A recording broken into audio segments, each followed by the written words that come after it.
Hi friends, అందరికీ happy independence day. కానీ ఈరోజు మనం సెలబ్రేషన్తో పాటు మనల్ని మనం ఒక ప్రశ్న వేసుకుందాం. దేశభక్తి అంటే జెండా ఎగరేయడం మాత్రమేనా?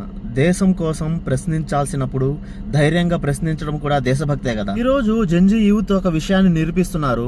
మాకు దేశం గురించి పట్టింపు ఉంది, మా భవిష్యత్తు గురించి రెస్పాన్సిబిలిటీ ఉంది, అవసరమైతే ప్రశ్నించే ధైర్యం కూడా మాకు ఉంది అని. జంతర్ మంతర్ లాంటి వేదికపై యూత్ తమ సమస్యలపై వాయిస్ వినిపించడం మన డెమోక్రసీలో యూత్ పార్టిసిపేషన్ ఎంత ముఖ్యమో తెలియజేస్తుంది. ప్రశ్నించడం దేశాన్ని వ్యతిరేకించడం కాదు, మన దేశం ఇంకా బాగుండాలని కోరుకోవడం కూడా దేశభక్తే. కానీ మనం గుర్తు పెట్టుకోవాల్సింది, మన ప్రశ్నలో బాధ్యత ఉండాలి, మన ప్రొటెస్ట్ లో పీస్ ఉండాలి, మన మాటలో గౌరవం ఉండాలి.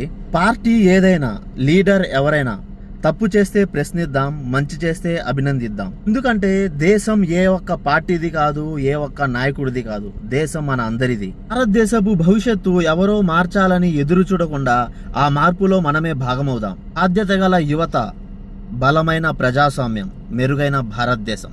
జై హింద్.